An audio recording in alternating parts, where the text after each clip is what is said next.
Welcome back to my channel, everybody. Today we have a brand new unboxing for you guys. We're going to be taking a look at these Nike Foamposites in the white and black Penny Hardaway PE colorway.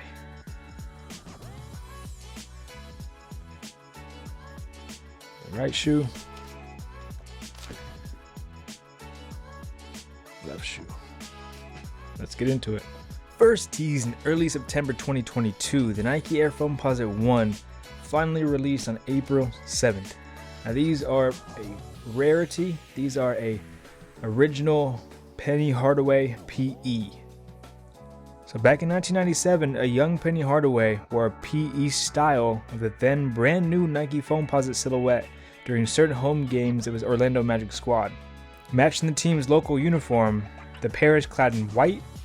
Similar to the reworked metallic red foams, the XPE features leather around its tongue, not nubuck. So you can see here, you have the leather around the eyelets, around the heel of the shoe, and on the actual tongue itself. The outsole removes the translucent and goes with like a milky white, nice and creamy looking outsole. One thing I like about these that differ from the previous releases is the textures used. So outside of the leather, the tumbled leather used throughout, and the tumbled leather on the tongue, and the hints of the white with the black and the racer blue. You can see the hints of the blue here, hints of the blue in the lines here, in the back, hints of blue in the penny symbol, as well as on the bottom of the shoe with the penny symbol. As always, you have your carbon fiber, black on gray, white upper, as I mentioned, milky outsole, black herringbone traction. But one thing that's different about these than other foams, and I don't know if this was a painting technique or if this was just part of the mold, or if, I don't know how they did it, but it is different. The white on the upper is textured.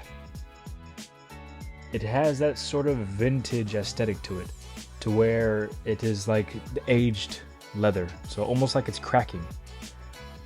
Similar to what they did with those ones, the Chicago ones that recently came out. The same type of crackled material, the crackled style. Still feels nice, feels like a normal Foamposite. Quality control on mine, as you can see, is actually really good. I don't see any real issues with my right shoe. There's some glue here, but it's hidden well by the carbon fiber. It's a white and black shoe, and outside of these turning yellow in 10 years, just over time, these are very easy to keep clean. So you can kind of beat these things up, wear them everywhere. They won't scuff, they won't crease, and if they do get dirty, this material lends itself to cleaning very, very easily. Just get a wet cloth and clean it up, right?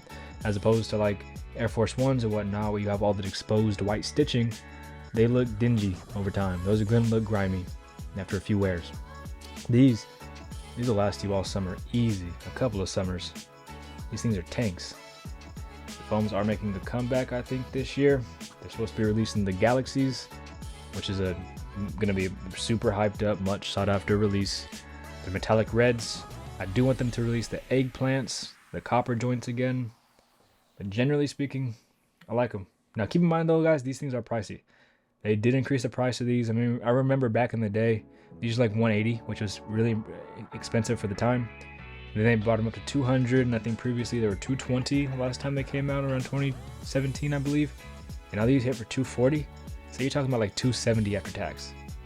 And keep in mind that $220 is not bad for these, because when they were releasing the premium versions of these, remember the Yeezy versions with the jeweled swoosh, and the previous versions, when they went premium, they would charge $250. So those things were like $280 after tax. Right? So I know the tooling used to make these shoes is a little more expensive. They have to make an actual mold for each size. That can get pricey. Perfect, comfortable shoes. They have Zoom Air. I didn't mention. They do have Zoom Air. Really comfortable shoes. Especially like winter comfort, because these will make your feet sweaty. But the good thing about these is that the whole shoe molds to your foot with heat.